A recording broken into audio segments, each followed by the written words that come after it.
Problems हमारी life में बिना किसी वजह के नहीं आती। का आना भी इशारा होता है कि हमें अपनी लाइफ में कुछ बदलना है। हेलो माय लवली स्टूडेंट, कैसे हो आप सब? होप आप सब बिल्कुल अच्छे होंगे। आज की इस वीडियो में बच्चों इस प्यारे से क्वेश्चन को हम करने वाले हैं। इस क्वेश्चन को पढ़ते हैं और देखते हैं इस क्वेश्चन में हमसे पूछा क्या गया है। क्वेश्चन में कह रहे हैं how many cubes of eight 0.5 centimetre are required to make a cube of side 3 centimetre.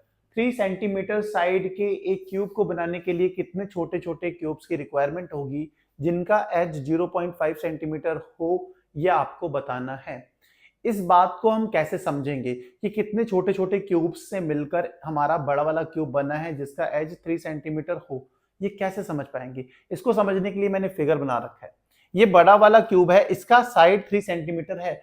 इस बड़े क्यूब को बनाने के लिए कितने छोटे छोटे ऐसे छोटे छोटे क्यूब्स की रिक्वायरमेंट होगी जिनका एज 0.5 सेंटीमीटर हो, यह आपको बताना है। कितने ऐसे छोटे छोटे क्यूब से मिलकर ये बड़ा क्यूब बनेगा, यह आपको बताना है। अब कैसे पता करेंगे? तो ऐसे छोटे छोटे क्यूब्स बहुत सारे हो सकते हैं, तो हम नंबर ऑफ क्यूब्स को अज्यूम कर लेते हैं। लिखते हैं let number of smaller cubes. ऐसे छोटे छोटे क्यूब्स बहुत सारे हो सकते हैं। नंबर ऑफ स्मॉलर क्यूब्स हमने अज्यूम कर लिया कितना? n। नंबर ऑफ क्यूब्स कितने अज्यूम कर लिए? n। यार जो बड़ा क्यूब है ये सभी छोटे क्यूब से मिलकर बना है, तो इस बड़े क्यूब का वॉल्यूम और जितने भी सारे छोटे क्यूब्स हैं इनका वॉल्यूम क्या होगा? सेम होगा। क्यों? क्योंकि बड़ा क्यूब इन सभी छोटे क्यूब से मिलकर बना है, तो मतलब दोनों का वॉल्यूम सेम होगा। बड़े क्यूब का वॉल्यूम और जितने भी छोटे क्यूब्स हैं जिनसे मिलकर वो बड़ा क्यूब बना है, तो सभी छोटे क्यूब का वॉल्यूम बड़े क्यूब के वॉल्यूम के इक्वल होगा। अब बात यह है, बड़े क्यूब का वॉल्यूम तो निकाल लोगे क्योंकि क्यूब है, इसका फॉर्मूला होता है अगर वॉल्यूम फाइंड करना है एज का क्यूब। साइड दे रखी है, एज दे रखा है 3 सेंटीमीटर, तो इसका आप वॉल्यूम आराम से निकाल लोगे। लेकिन इतने सारे छोटे छोटे क्यूब्स हैं, हमें तो पता नहीं नंबर ऑफ क्यूब्स कितने हैं छोटे छोटे, इन सबका वॉल्यूम कैसे निकालेंगे?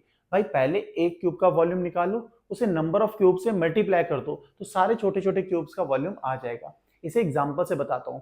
मान लो आपके पास 5 क्यूब्स हैं और पांचों क्यूब्स का डायमेंशंस मतलब आपका एज सेम है। एज दे रखा है 1 सेंटीमीटर। अगर मैं बोलूं 5 क्यूब्स हैं, पांचों क्यूब का साइड या एज 1 सेंटीमीटर है, तो उनका वॉल्यूम बताओ। तो आप एक क्यूब का वॉल्यूम फाइंड कर लो, उसे पांचों से 5 से मल्टीप्लाई कर लो, तो टोटल वॉल्यूम आ जाएगा पांचों क्यूब्स का। आएगा नहीं आएगा? एक का निकाला, 5 से मल्टीप्लाई करिए, 5 पांचों का आ गया। ऐसे ही इसमें एक क्यूब का वॉल्यूम निकाल लो, उसे नंबर ऑफ क्यूब से मल्टीप्लाई कर दो, जिससे मैंने n माना है, तो टोटल वॉल्यूम इन सभी का आ जाएगा। वो किसके इक्वल होगा? इस बड़े वाले क्यूब के। तो यही चीज मैं अब करने वाला हूं। ठीक है, हम क्या करेंगे? सबसे पहले वॉल्यूम ऑफ 1 क्यूब निकालते हैं।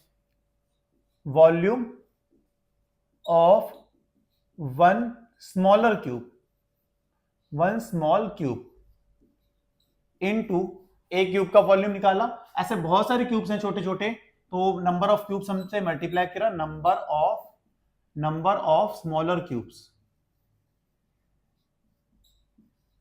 ठीक है, तो सभी क्यूब्स जितने भी छोटे छोटे क्यूब है सभी का टोटल वॉल्यूम आपके पास आ गया। ये किसके इक्वल होगा? इस बड़े वाले क्यूब के वॉल्यूम के। Equals to volume of bigger cube, volume of bigger cube.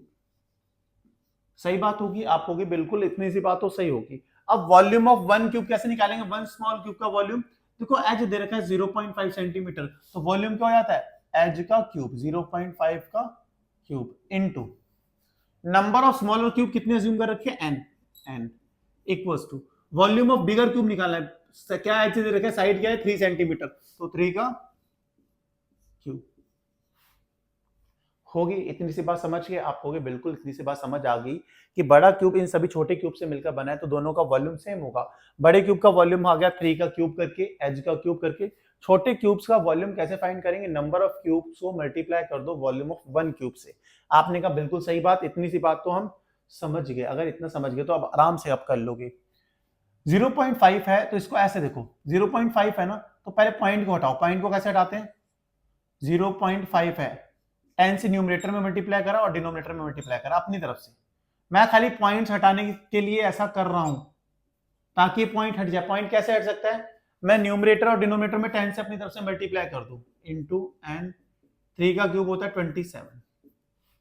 ऐसा करने से क्या होगा? देखो ऊपर 0.5 इंटू 10 कितना हो जाएगा 5 अपॉन 10 का cube into n equals to 27।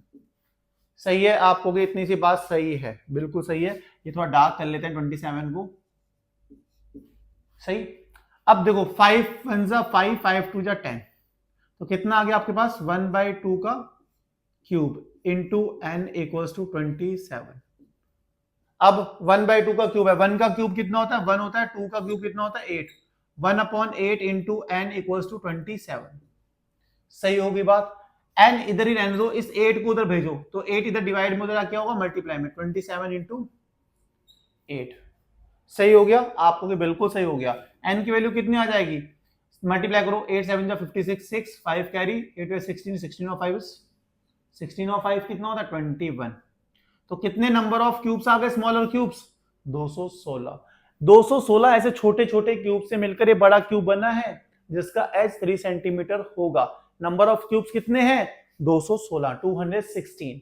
कितनी आसानी से किया बच्चों। इस क्वेश्चन में बस एक बेसिक सा कंसेप्ट था कि भाई जितने भी क्यूब से मिलकर बड़ा क्यूब बना है, सारे छोटे क्यूब्स का वॉल्यूम उस बड़े क्यूब के वॉल्यूम के इक्वल होगा। Volume of bigger cube find करना आसान है क्योंकि इसकी साइड दे रखी है 3, 3 का क्यूब करेंगे तो उसका वॉल्यूम आ जाएगा। बट नंबर ऑफ छोटे छोटे जो क्यूब्स हैं बहुत सारे, इन सबका वॉल्यूम टोटल वॉल्यूम कैसे निकालेंगे। एक क्यूब का वॉल्यूम फाइंड करो, उसको नंबर ऑफ क्यूब से मल्टीप्लाई कर दो, टोटल वॉल्यूम आ जाएगा स्मॉलर क्यूब्स का। तो वही करा, टोटल वॉल्यूम निकालने के लिए हमने volume of one smaller cube करा, वन स्मॉल क्यूब करा into number of smaller cube करा, टोटल वॉल्यूम आ गया किसके इक्वल होगा वॉल्यूम ऑफ बिगर क्यूब की। कैलकुलेशन करी, नंबर ऑफ स्मॉलर क्यूब आ गया आपके पास 216। ये था हमारा आज का क्वेश्चन। होप आपको समझ में आया होगा। समझ में आया तो वीडियो को लाइक, चैनल को सब्सक्राइब करना। कंजूसी करने में क्या ही मिलेगा, सब्सक्राइब कर दो भाई साहब। मिलते हैं नेक्स्ट वीडियो में, next question. Bye bye, good night, take care. तो आओ में याद रखना।